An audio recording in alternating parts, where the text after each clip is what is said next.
Hello, ladies and gentlemen. Welcome to Timmy G's Talking Stuff and Stuff. Today we're coming to you with another vlog. You might notice around you something's a little bit different. We switched cameras. I went ahead and hooked up the G20 and the Zoom H6 to record the audio. I was getting a little bit tired of the fisheye look. So we hooked up the G20. It's a much better camcorder. The Zoom H6 records pristine audio. The only trick is that now it's going to add an extra step to the production because I have to sync the audio with the video. But that's neither here nor there right now. We want to talk today a little bit about paganism, witchcraft, shamanism, the tarot, myths in the media, because I get so tired of hearing people talk about stuff and they don't know what they're talking about. They don't understand how it works.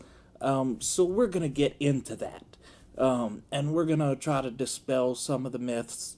And I want to pre-apologize right now that I might seem a little skanky and a little tired. That's because I didn't get much sleep last night. I'm still half asleep. But I wanted to shoot this video, one, to test this with the G20, and two, to, like I said, dispel some of these myths and explain what things are and how they really work. Let's not waste any time. Let's talk. Timmy G is talking stuff, he's talking stuff. Timmy G be talking stuff, he talking about stuff. Alright, so the first thing we want to talk about is what is paganism?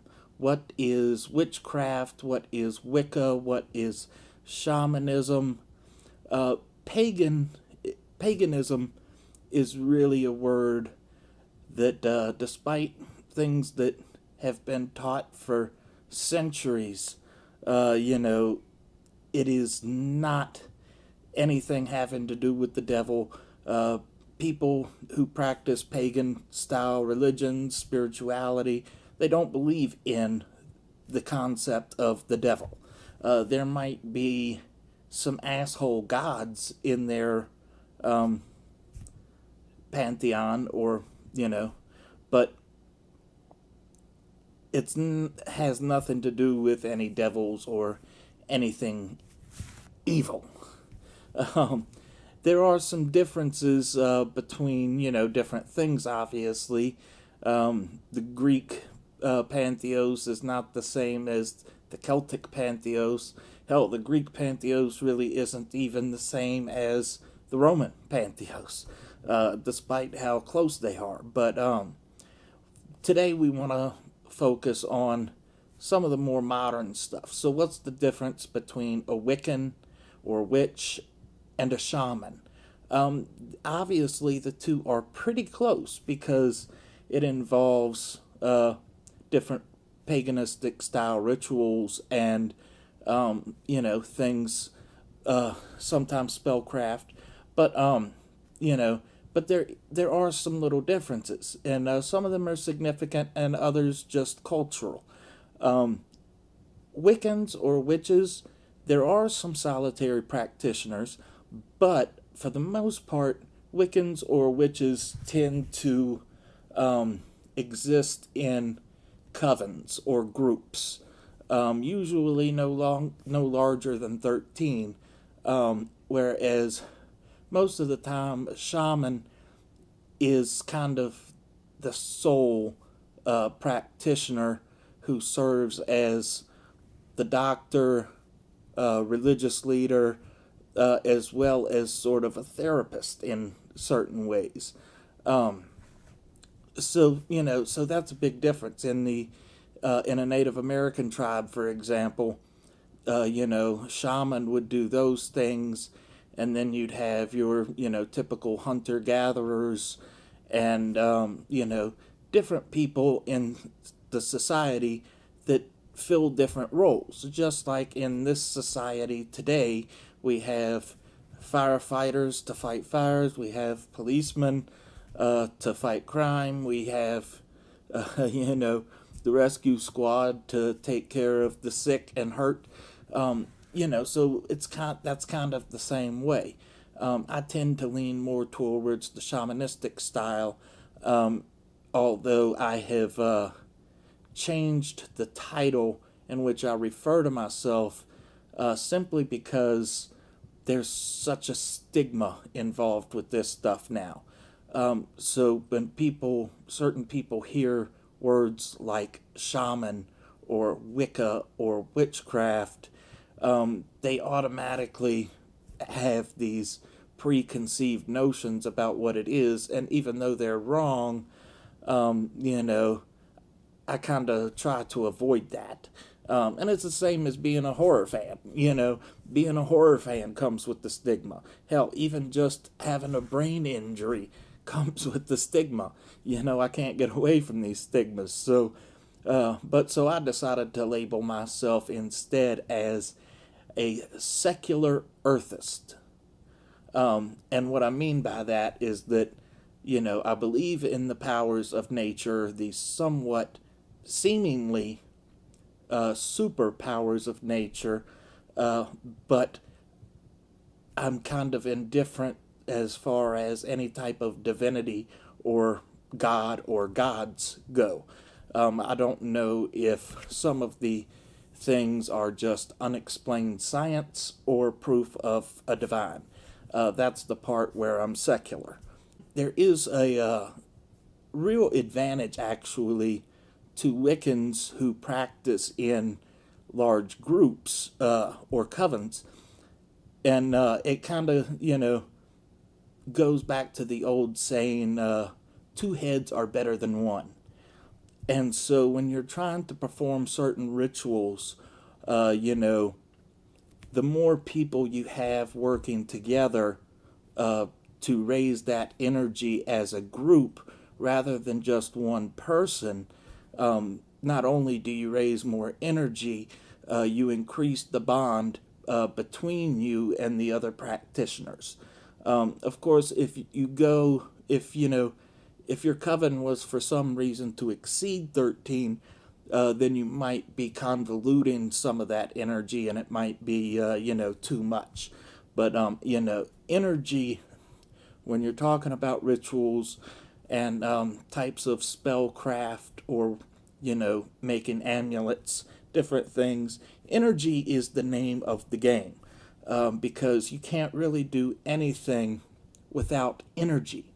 But yeah, so the media has not been very kind to Wiccans or witches over the years.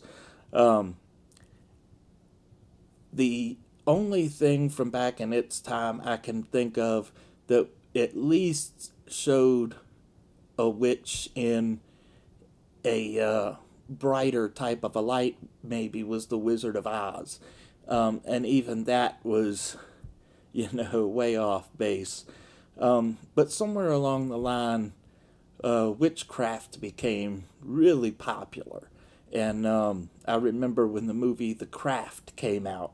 And then there was some of these shows that I absolutely hate, to be honest, like Charmed and, different stuff. But they portray witches or magical practitioners, we'll say, in a better light than what has been the norm over the years. But they still kind of drive home a false narrative where people think that casting a spell is reciting some words from a book. And that's totally, off base completely.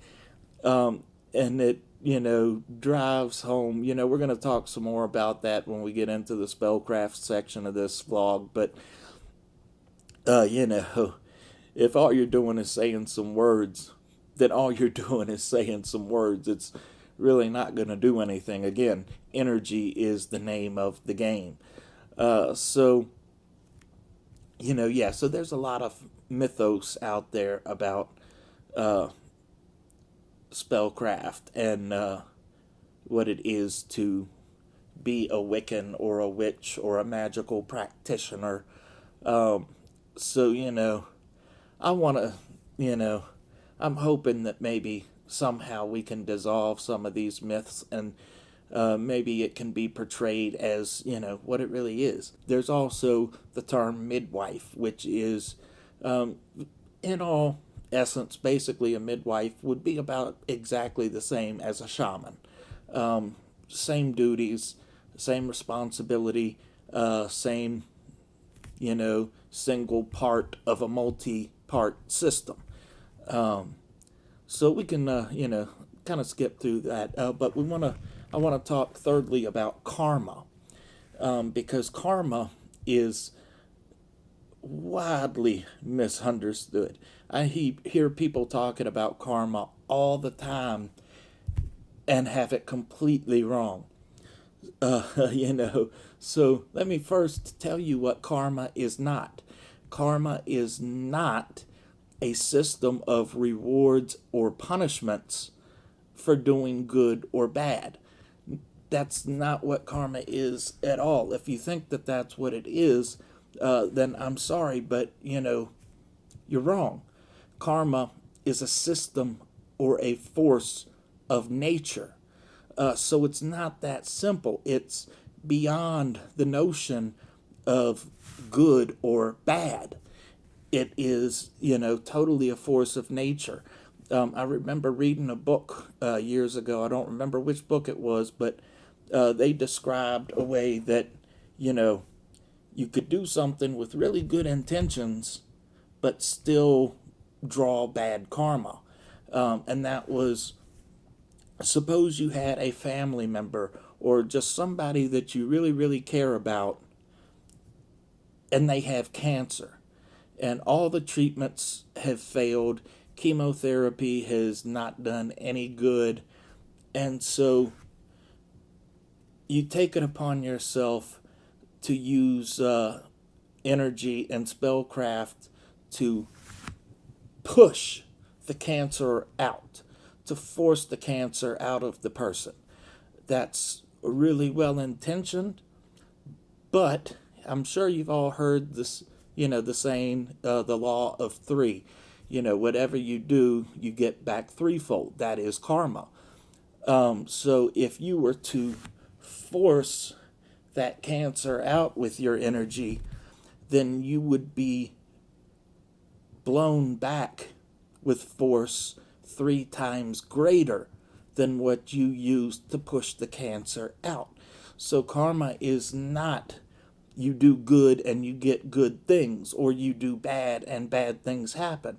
Sometimes you can do things really well intentioned and still get bad karma. So that's karma. So number 4, we want to talk about. Yeah, this is a big one. This is another big one that I see people get wrong all the time, is charging your amulets, charms, candles, what have you. Now, anytime you just touch an item, you're gonna rub off some energy on it, but just touching the item isn't gonna really give the energy enough power to take hold and really, make it do the thing that you want it to do. And if somebody else charges the item and then gives it to you, it's fused with their energy and not yours. Therefore, it might not work for you. There are numerous rituals you can do. Every time I buy, say, a pack of new tarot cards, which I'm also going to talk about in a minute, but anytime I buy a pack of tarot cards or a charm, amulet, anything like that, the first thing I do is my own little ritual to raise the energy and transfer energy into the item that I'm trying to use. You know, people buy prosperity candles, they buy candles for love, they buy candles for this and that, and they think, okay, I just gotta light it, and, then I'm gonna have money come my way, or love is gonna come my way. That's not how it works. It has to be sort of part of a spell, where you fuse your energy in order to draw it in.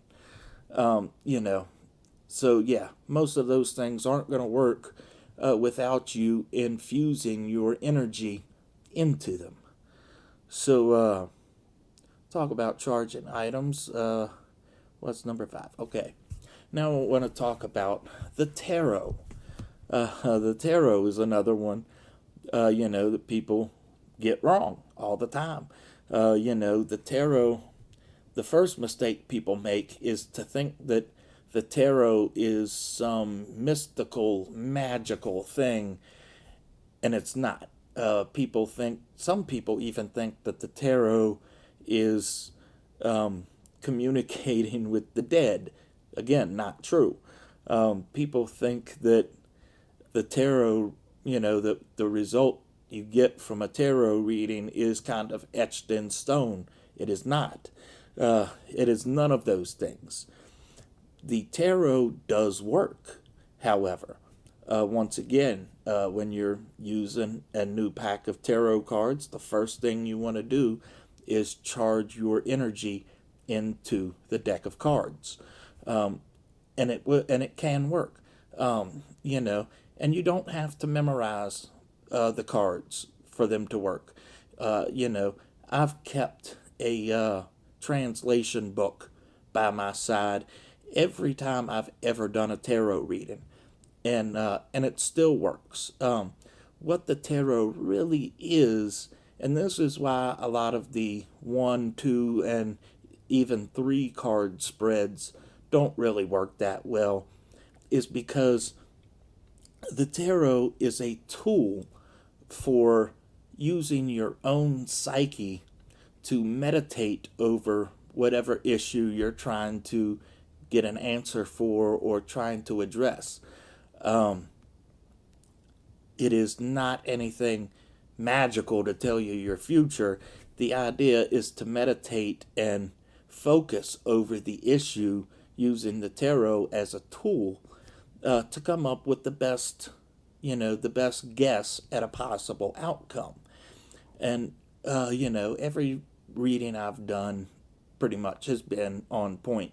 But I always, when I'm doing a reading for somebody else, I always try to make it a point to give them a little bit of counsel through and after the reading, because, they don't understand everything that you're telling them as you're doing it. So it's important to remind people, that it's not etched in stone. If you see something that looks bad coming your way, then you can work on that. You can change it. There's stuff that you can do. You're not etched in stone to some destiny. It's not like that. But so finally, we want to talk about, of course, the biggest one, and the one that almost everybody who's not really involved with it misunderstands, and that's spellcraft.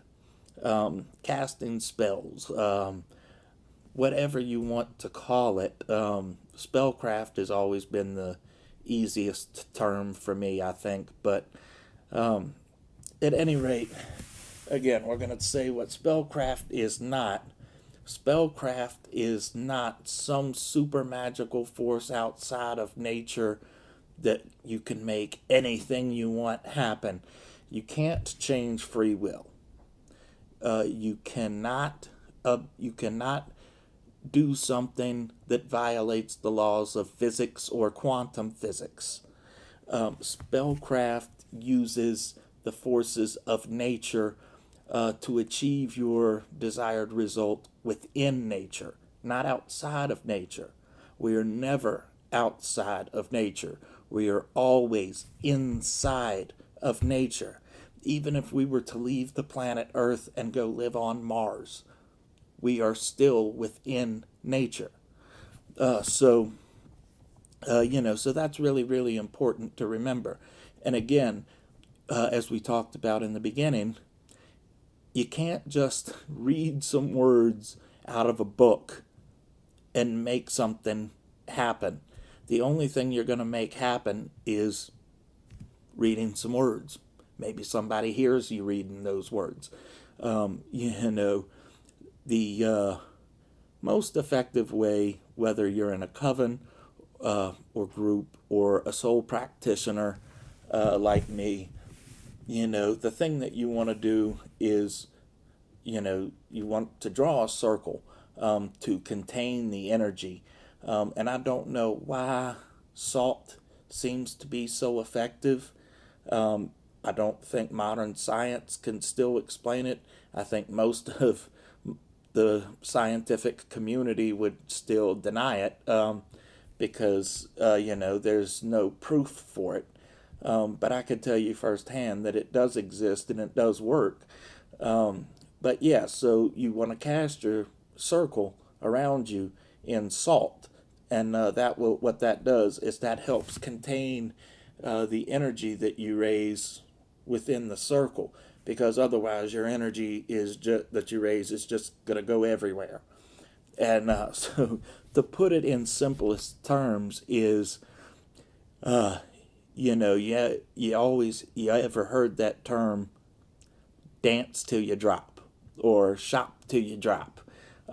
That's kind of the idea of raising energy, because you want to gradually build and build and build and build. What they usually call it is to the cone of power. Because what you do is you raise and raise and raise that energy until you can't do it anymore, and you're at your energetic peak, and then you just let it go.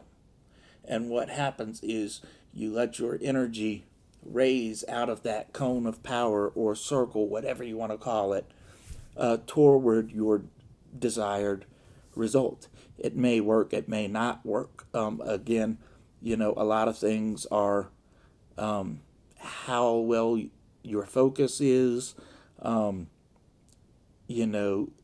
is the spell you're trying to cast within the limits of nature. There's a whole lot of variables to this stuff. And, and that's one of the reasons why you use a lot of certain items and things for different spells or whatever, because they represent something. And a lot of times, you will use actually metal objects of something because you want to, metal is a really, really good conductor. So that helps bring out some of that energy. And, but again, going back to karma, always be careful what you do. Don't force anything. If you're going to practice spellcraft rituals, let it build, let it happen naturally. Don't try to force anything. Don't try to push anything too hard, because when you push on something with your magic, you're going to get pushed back pretty hard. So that's something to take into heart. But at any rate, I think that's enough. If you've got any more questions, you can shoot it down in the comments or send me a message, whatever you want to do. I'm sure that there's stuff that I meant to cover that has just totally slipped my mind. I had put some of the stuff on notes so that you know, I could remember certain things. Um, and I'm sure that, there's people out there who could, you know, build on what I'm saying and, maybe even explain it better than me. I'm not the world's greatest communicator by any means. Um, but at any rate, I want to thank you again for sitting here and talking with me, and I will catch you in the next one. Timmy G is talking stuff, talking stuff. He's talking stuff. Timmy G be talking stuff, talking stuff. He talking about stuff. Hey, we just a little feller. I'm so stupid. And I'm not wearing pants.